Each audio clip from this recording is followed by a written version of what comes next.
I started DJing when I was 13. I was over in China. I was actually racing cars at the time, and I went to a club. Club was called Today Tomorrow in Macau, China, and it doesn't matter how old you are there. It depends how tall you are. And so the guys took me out to the club, and after that, I saw a guy named DJ Qbert spin, and blown away. I mean, like, the best thing I've ever seen. He was mixing a Tom Petty record and I think a Busta Rhymes record together, and I'm just like, this is unreal.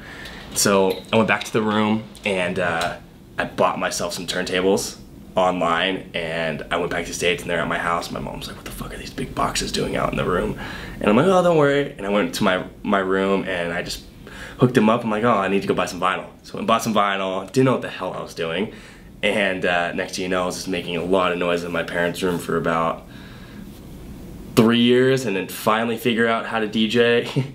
And after that, I was doing weddings to bar mitzvahs to the most random events. So that's how I started DJing. Yeah, Adam was actually a really good friend of mine.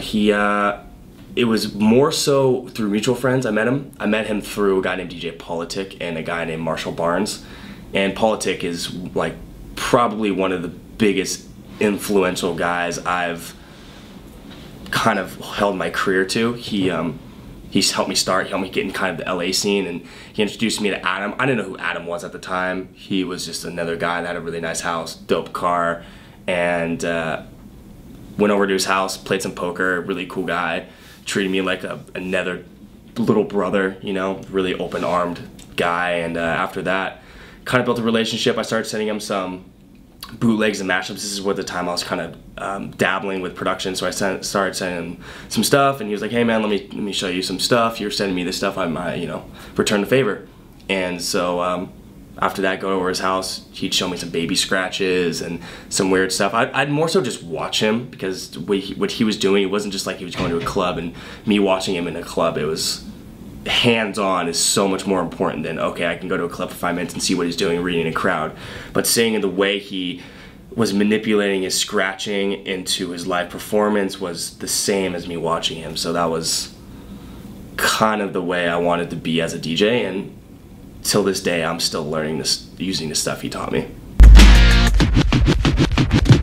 And I'm like one of the guys that is only scratching over house music. There's like Layback Luke, Chucky, TJR, A-Track, some top 40 guys, but just strictly guys that produce house music. It's not a lot of them that do a lot of hip-hop scratching over it, and you'll see tonight at Opera, I do a lot of turntablist stuff.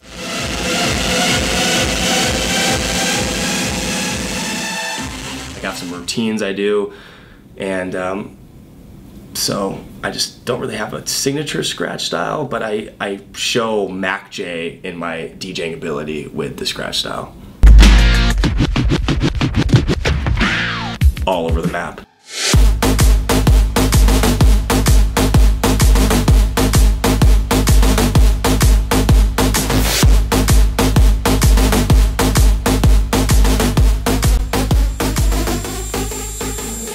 Stuff that works with the crowd. I come from a background that a lot of DJs don't come from. You know, I've lived and experienced different types of crowds and different places that a lot of DJs that just come from their parents' bedrooms, and they make it huge and they start making a lot of money and don't know how to DJ. They know how to produce, but they don't know how to DJ. And I feel like that's that fine line of being a good artist and being a bad artist. Not being able to play for a crowd and not playing, or you're playing for yourself, you know? And for me, I don't do that. I'll go play for a crowd, so I feel like that is gonna give me that one leg up from most of the other DJs. My name is MAKJ, and this is my life as a DJ.